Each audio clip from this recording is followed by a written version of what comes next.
Malam hari ini kita tayangkan lagi live talk show. Kali ini narasumber sudah hadir. Saya di sini akan membahas tema tentang Bhinneka Tunggal Ika, atau di sini lebih tepatnya untuk kerukunan antar umat beragama. Saya hadirkan narasumber kita di sebelah kiri, Ustadz Mukhlis.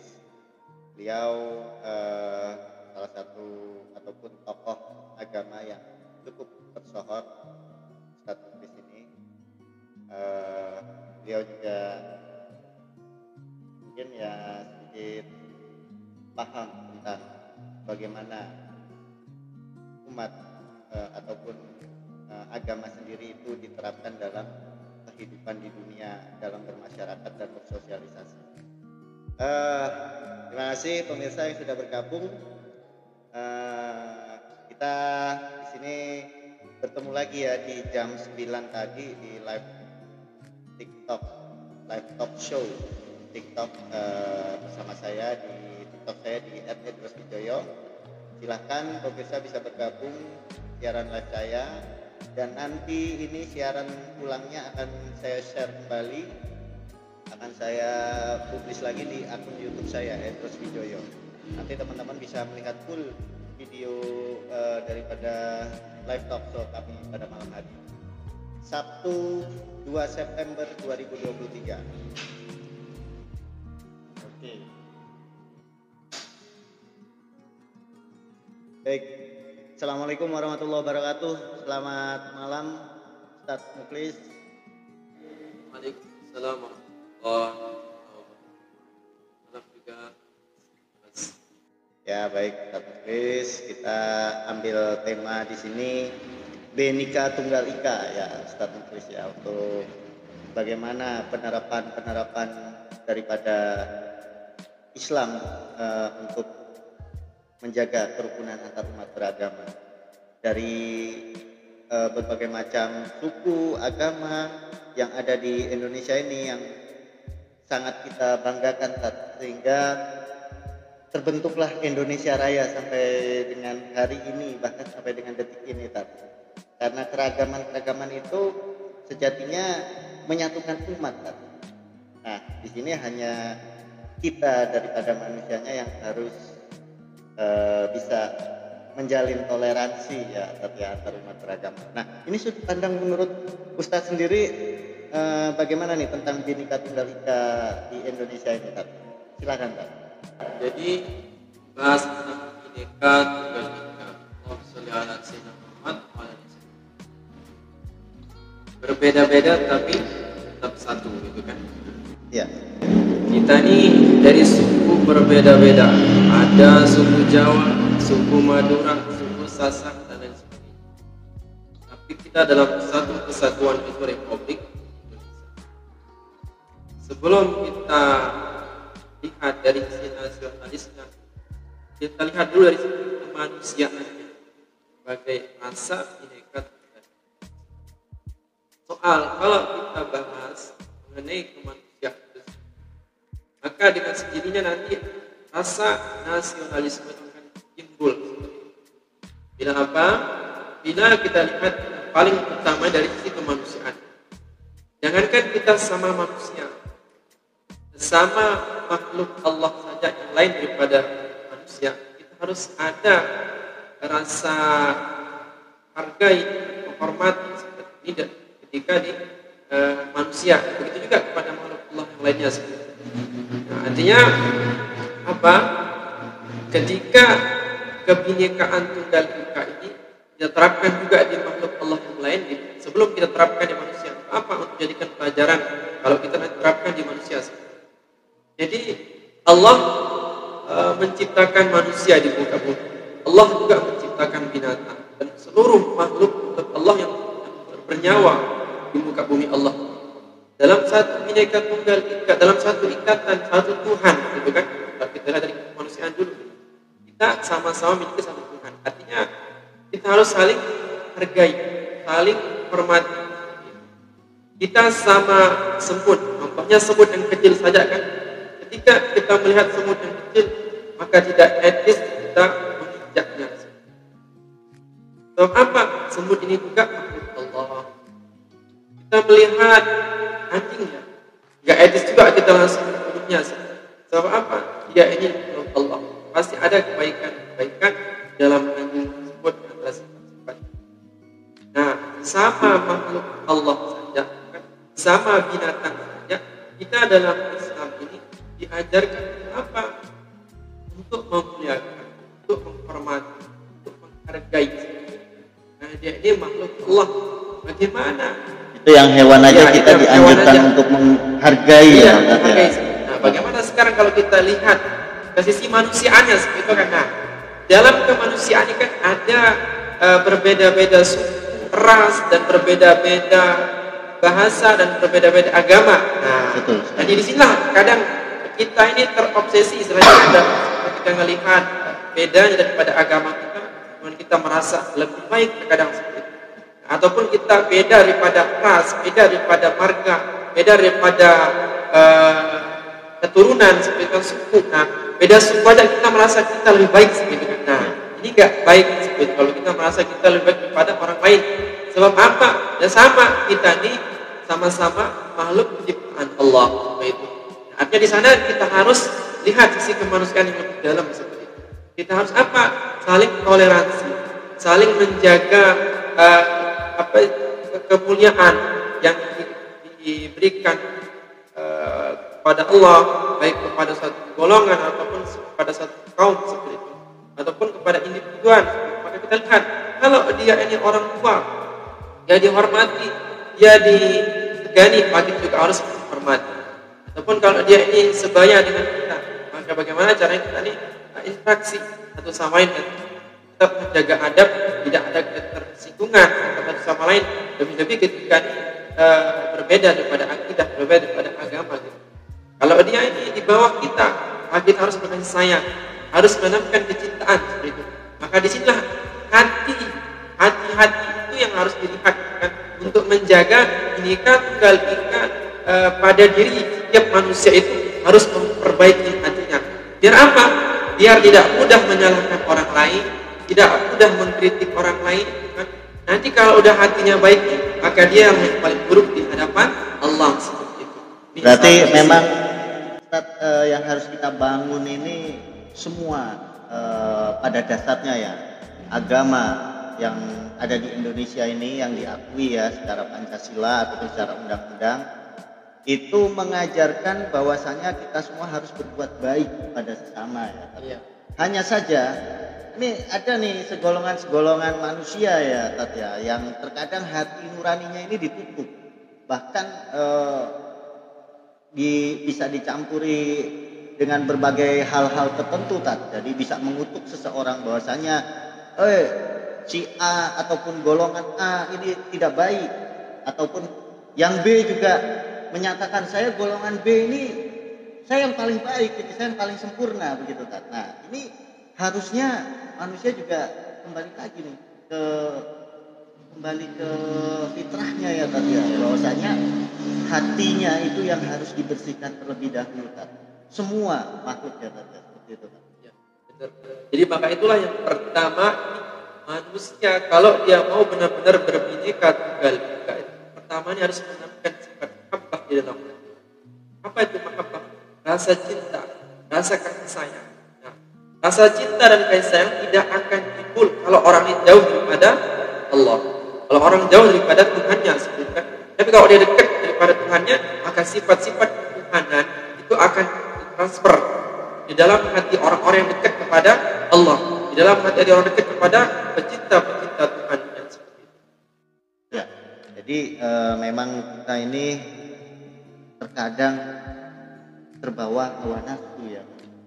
Jadi sedikit mungkin dari semua agama, baik pemuka-pemuka agama yang lain yang ada di Indonesia itu mereka selalu memberikan arahan kepada seluruh umatnya, kepada umat beragama itu untuk melakukan hal kebaikan, menjaga persatuan, menjaga kebinekaan.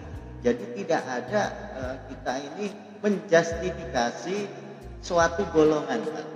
Namun kembali lagi ke manusianya, tinggal kita mau nggak ikut mendalami seperti itu, paham nggak akan nilai-nilai ketuhanan. Karena di Indonesia ini kita sudah jelas kita negara Pancasila ya tadi ya. Pancasila itu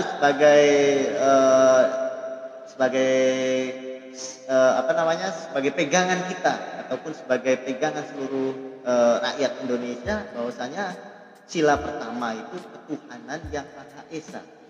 Jadi harusnya semua rakyat Indonesia itu berpegang teguh dulu terhadap ketuhanannya itu ya. Itu tak. Nah, kalau di dalam Islam sendiri itu nilai-nilai ketuhanan itu yang seharusnya seperti apa untuk membangun suatu berkehidupan bermasyarakat di dalam berbangsa ataupun bernegara, seharusnya seperti apa? Jadi nilai-nilai ketuhanan itu memang seperti apa bentuknya dan harus diterapkan di dalam individual manusia itu sendiri biar dia benar-benar berbineka tunggal ika. Yang tadi itu dia harus dekat dulu dengan Tuhannya, seperti itu kan, kenal dulu dirinya baru kenal Tuhannya. Kalau orang ini mau kenal dirinya, artinya dia tidak mudah menyalahkan orang lain, gitu kan. Saya tidak akan menyampaikan begitu banyak dalil. Di sini bagaimana kita lihat sisi satu kesamaan kita, seperti kan, man arafa nafsahu faqad arafa rabbahu. Satu dalil ini saja, gitu kan. Kalau orang ini mau mengenal dirinya sehingga mau berbineka tunggal ika, mau membineka tunggal ikakan dirinya dulu, pasti dia akan bisa membineka tunggalkan orang lain. Artinya kalau dia mau memanusiakan dirinya menjadi manusia, kenal dirinya, insya Allah dia bisa memanusiakan manusia yang lain. Nah, sekarang kan begini, orang itu jarang, ataupun kalau ketika Allah udah jadikan dia manusia yang besar, maka untuk manusiakan manusia yang lain itu jarang seperti itu. Memandang rendah ya tadi. Iya, seperti itu. Memandang rendah. Maka tidak cukup kita ini hanya mengenal diri kita. Setelah kita kenal diri kita baru kita kenal Tuhan kita. Biar apa? Biar nanti sifat-sifat ketuhanan itu sendiri ya bisa kita terapkan dalam diri kita maupun di masyarakat kita, berbangsa dan bernegara. Nantinya kan dalam ketuhanan itu sendiri kita taat, gitu kan, dalam setiap perintah-perintah Tuhan kita taat. Begitu juga nanti ketika kita implementasikan di dalam kehidupan bermasyarakat dan bernegara, ada ketaatan. Nah, kalau masyarakat ini sudah biasa taat kepada Tuhan, nah, ketika dia bermasyarakat, nah, insya Allah gitu kan akan ada ketaatan dalam setiap perintah yang selagi tidak bertentangan dengan nilai-nilai atau norma-norma yang berlaku seperti itu. Termasuk sosok pemimpin ini kalau dia taat terhadap Tuhannya, otomatis dia akan menjalankan ataupun mensejahterakan rakyatnya, seperti itu ya Pak? Iya, benar. Maka itulah, nah, ketika seorang individual maupun pemimpin, terlebih ketika jadi pemimpin, kalau dia ini sudah taat kepada Tuhannya dan dia mengenal dirinya dan mengenal Tuhannya lebih dalam, lebih dekat, itu kan, insya Allah dia akan mampu untuk berlaku adil dan dia akan mampu untuk memanusiakan manusia. Karena sebab apa? Orang yang mampu memanusiakan manusia ini orang yang benar-benar hatinya ini takallub, orang-orang yang benar-benar hatinya ini dekat kepada Allah, orang-orang yang hatinya ini sadarkan kepada Allah, sehingga Allah ini dengan sifat Rahman Rahim, dengan sifat Rahmannya Allah ini Maha Pengasih pada siapa? Bukan hanya kepada orang Islam, tidak, kepada seluruh makhluk Allah, baik dia itu Muslim maupun non Muslim, terlebih kepada makhluk-makhluk yang lain, pokoknya seluruh setiap makhluk Allah yang bernyawa di muka bumi, Allah itu punya sifat Rahman dan diberikan rata semua, kan? Nah ini, maka sifat Allah Rahman ini akan diberikan kepada sosok pemimpin atau sosok orang ini kalau dia dekat kepada Tuhannya. Jadi memang sebagai manusia nih kita harus betul-betul memahami nilai ketuhanan, karena sejak kecil ya kita sekolah di pendidikan dasar sampai dengan mungkin sekolah menengah atas, ini kita selalu ditanamkan yang pasti nilai-nilai Pancasila itu sila pertama, karena penggagas daripada Pancasila ini adalah seluruh tokoh-tokoh umat beragama di Indonesia, kan? Dan bahkan itu ulama-ulama tersohor ataupun pemimpin-pemimpin negara, para tokoh proklamasi yang dulunya itu betul-betul mengutamakan sila pertama. Apa itu? Itu sangat mendalam sekali sebetulnya tuh nilai Pancasila itu sila pertama, ketuhanan yang Maha Esa. Jadi manusia harus memang menyatakan, mengikrarkan dirinya bahwasanya kita ini makhluk yang mempunyai Tuhan, Tuhan yang Maha Esa, Maha Satu, ya kan? Tunggal. Kalau di kita sendiri Muslim ya Allah Subhanahu Wa Taala, itu ya kan. Jadi kita memang harus betul-betul mempunyai ikrar dulu ya tadi ya, ikrar bahwasanya ketuhanan itu harus kita tancapkan di dalam hati. Ketika nanti apabila mungkin nanti ketika kita jadi pemimpin ataupun kita menjadi yang dipimpin ya seperti itu ya, kita tetap ada koridor-koridor terhadap peraturan-peraturan atau norma-norma yang berlaku. Yang satu sisi yang saya lihat dari Pancasila itu sendiri, kan? Ini yang buat ini kan tokoh-tokoh agama, maksudnya kan, yang dari itu berdasarkan daripada Al-Quran, gitu. Dan itu yang ajibnya itu bisa diterapkan di seluruh umat. Gitu. Iya, iya. Artinya memang di sana kelihatan kita emang punya Tuhan, yaitu Allah seperti itu. Artinya Allah yang punya segala-galanya. Sehingga ketika Al-Quran itu diterapkan di Pancasila dari sudut pertama sampai 5 itu, semua itu tidak ada yang bertentangan dengan umat-umat yang lain seperti itu. Itu semua ada sumber-sumber dari Al-Quran. Berarti apakah memang pada dasarnya itu manusia adalah bagian ataupun memang apa ya, ada curahan-curahan atau semacam nur daripada Tuhan kita ini? Ya, ketika manusia itu sudah mampu taat kepada Tuhannya, dia mampu menjalankan daripada perintah-perintah Tuhan dalam segi ibadahnya dan sebagainya, kan? Maka Allah sendiri yang akan berikan nur atau cahaya ilahi itu masuk dalam hati seorang, sehingga cahaya ilahi inilah dia yang membuat dia mampu berjalan dalam kebaikan. Orang ini kalau tidak mampu berjalan di dalam kebaikan, di atas jalan-jalan kebaikan, artinya cahaya ilahi ini belum masuk dalam hati, masih ditutup oleh Allah. Tapi kalau cahaya ilahi sudah masuk di hati orang-orang yang beriman, orang yang beriman, maka kalau orang beriman dia masuk cahaya ilahi dalam hatinya, maka dia akan semakin taat kepada Allah. Tapi kalau orang non muslim cahaya ilahi masuk di dalam hatinya, maka dia akan mendapatkan hidayah. Tidak.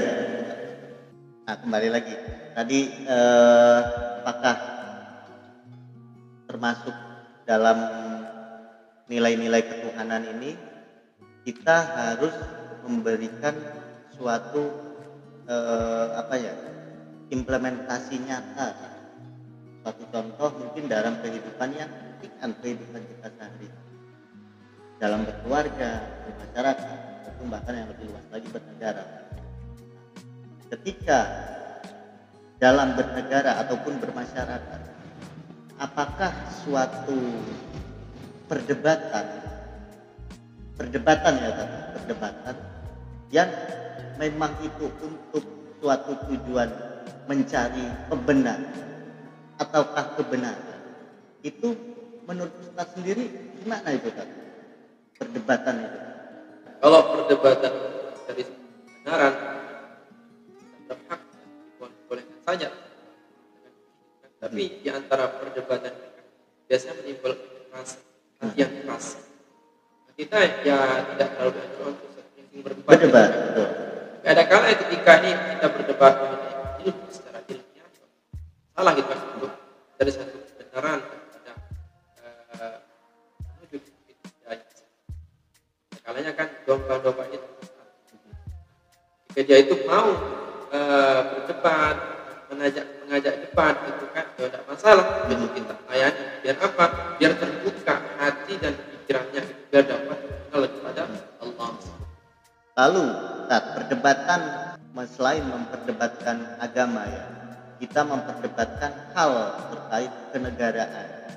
Nah, akhirnya di dalam perdebatan itu tadi seperti yang kita sampaikan, timbullah kekerasan, akhirnya terjadilah konflik yang merasa dirinya itu paling benar, paling hak sejatinya, arogansinya muncul.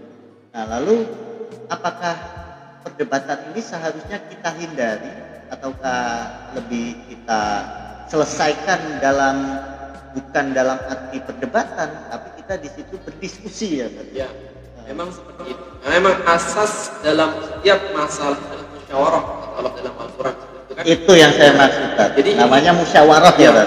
musyawarah itulah asas yang Allah perintahkan sendiri gitu kan. Ketika seorang hamba ini punya masalah, maka tidak semata-mata kita berdebat, enggak, tapi bermusyawarah atau berdiskusi atau ada bahkan sidang PR dan lain sebagainya kan. Ada musyawarahnya. Nah, maka inilah jalan-jalan yang baik seperti itu ketika dalam musyawarah seperti itu. Seperti itu. Ya, berarti sejatinya kita dianjurkan lebih baik memang dipanggil musyawarah. Karena saya rasa mungkin di ajaran agama lain juga sama. Bahkan sejak saya kecil untuk kalimat musyawarah sendiri itu kan memang ada dituangkan di pelajaran, kalau nggak salah dulu PMP ya, pendidikan moral Pancasila. Kembali lagi tuh nilainya, pendidikan moral Pancasila. Jadi moral yang diutamakan, kemudian PPKN, pendidikan Pancasila dan kewarganegaraan, Pancasila lagi itu. Nah, itu nilai-nilai hak sebetulnya yang memang harus dipegang teguh oleh bangsa Indonesia, yang sejatinya itu mengajarkan kita untuk selalu bermusyawarah dan untuk memberikan pikiran kita, menuangkan pikiran ide seperti itu. Jadi bukan kategorinya debat ya saja, bukan. Bahkan sampai masalah yang besar kendaraan atau kecil aja masalah dalam rumah tangga kita. Ketika kita ada bersama istri, maka tidak semua perdebatan atau yang paling baik gimana dudukkan istri kita, ajak dia musyawarah. Apa? Tanya dia apa kemauan, kenapa sampai begini kan? Nah, kan di sana ada sinkronisasi dalam setiap masalah. Kenapa terjadi adu argumentasi? Satu sisi saya lihat karena tidak ada terjadi sinkronisasi dalam setiap masalah. Kalau tidak ada sinkron pasti ada jalan keluar. Karena di sana ada salah paham sehingga terjadilah daripada adu argumentasi sehingga saling keras. Api ketemu api akan semakin besar seperti itu kan.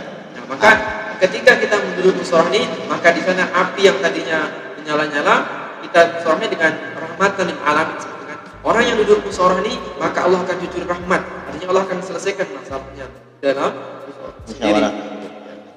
Oke, jadi pemirsa, mari kita saling mengajak kepada kebaikan, kita saling menghargai dan bertoleransi. Tadi dengan sesuai tema kita, Bhinneka Tunggal Ika, bahwasanya meskipun kita berbeda-beda, tetapi kita tetap satu bangsa, satu bertanah air Indonesia. Kita berada dari Sabang sampai Merauke, ya kan? Kita suku, beragam budaya. Nah, ini yang perlu kita jaga untuk membentuk suatu kebinekaan yang menjadi satuan negara kesatuan Republik Indonesia ya saja. Ya, jadi mungkin ada terkait ini tak? Kembali lagi kadang dari kebersamaan itu memang untuk menyatukan kebersamaan itu agak sulit. Nah, itu bagaimana triknya ataupun menurut Ustaz sendiri kita harus bagaimana? Ya, jadi satu sisi itu kan untuk menjaga Bhinneka Tunggal Ika. Yang pertama ini satu, kita jangan pernah memandang ras kita kan.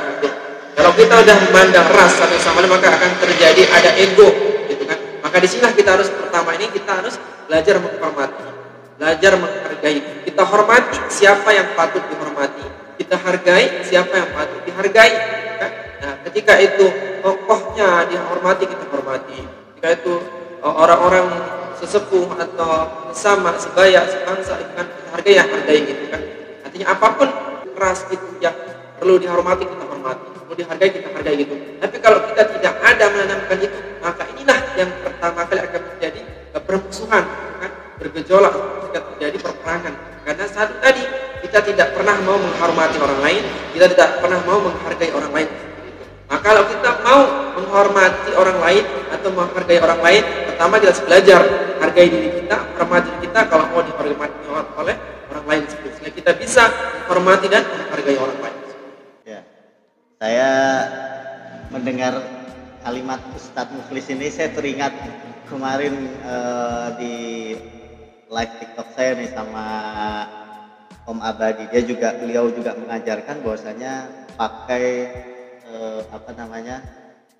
magnet. Jadi magnet itu ketika beliau mengisyaratkan magnet. Jadi ketika kita akan melakukan suatu perbuatan, terapkan dulu perbuatan itu ke diri kita.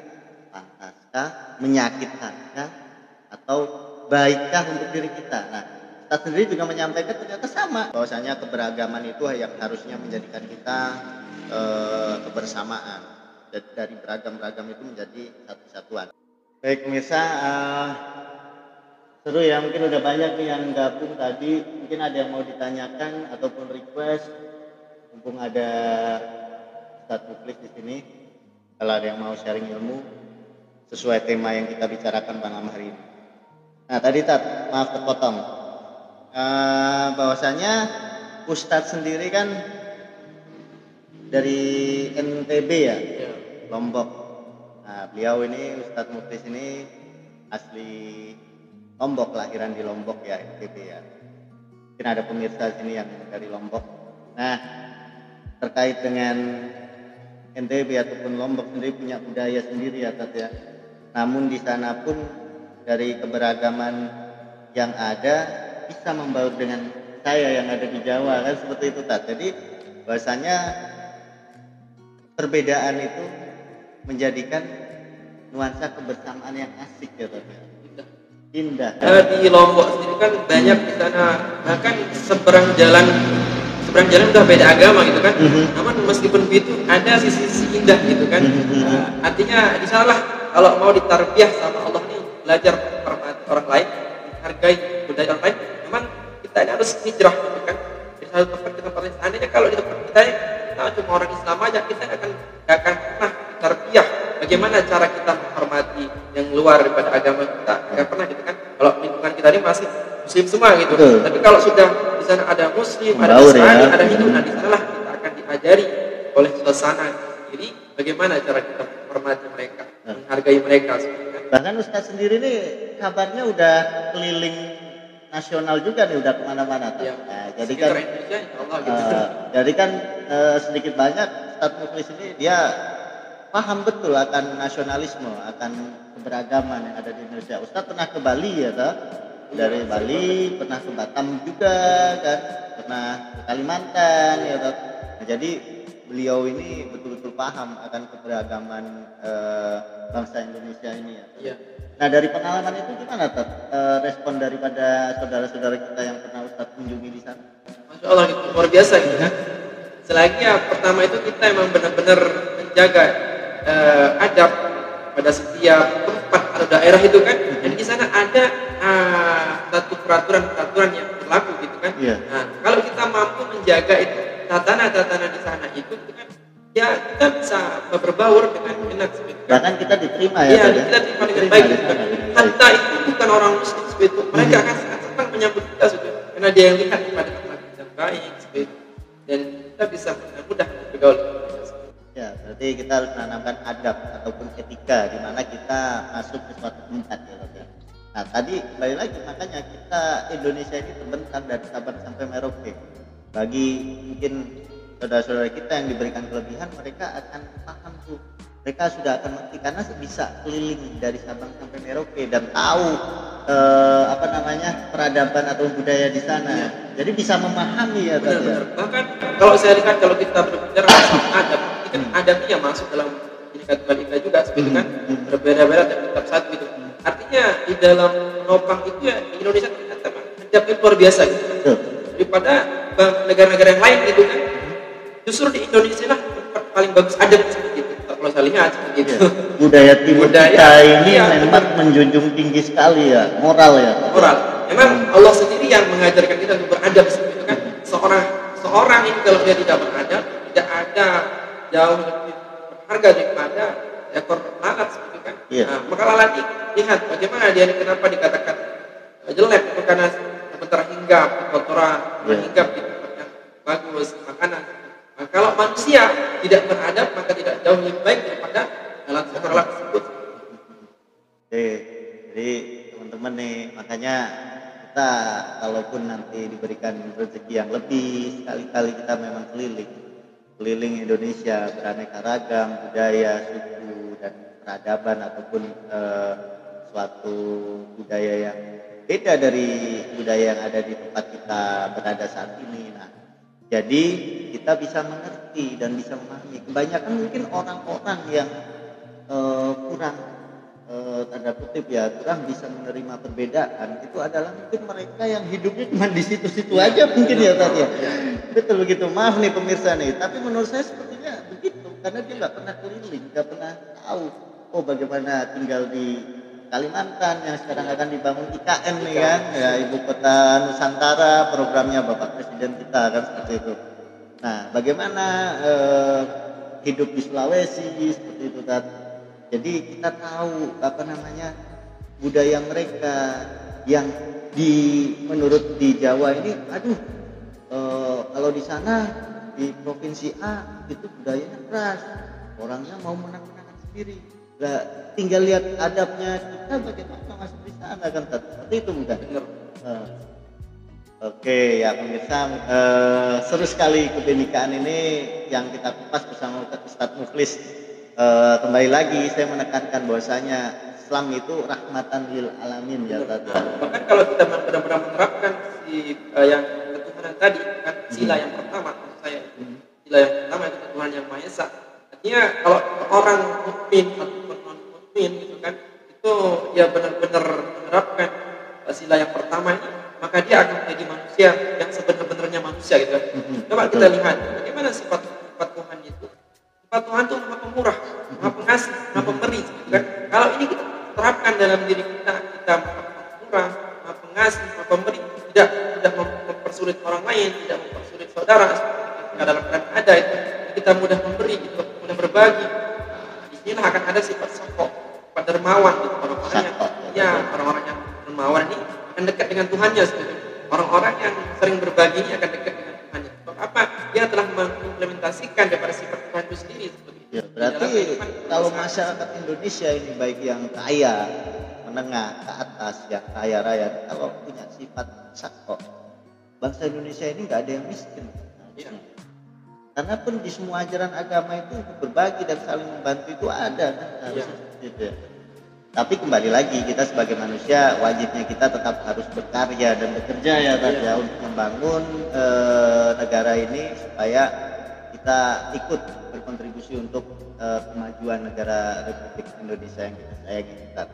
Oke, mungkin terakhir ini kita sudah mendekati hampir 30 menit. Ada pesan-pesan khusus dari Ustadz sendiri untuk pemirsa yang sedang live di TikTok ini dalam menjaga kebenekaan tunggal ikaan untuk NKRI kita yang semakin maju dan berkembang. Silakan ada pesan. Lebih baik jadi pesan-pesan mungkin yang bisa saya sampaikan gitu kan, dalam menjaga kebenekaan di Indonesia khususnya gitu kan. Kita sebagai umat yang beragama ini kan selalu tanamkan sifat taat pada Tuhan ini. Nah, ini kita taat kepada pemimpin kita gitu. Kemudian yang kedua ini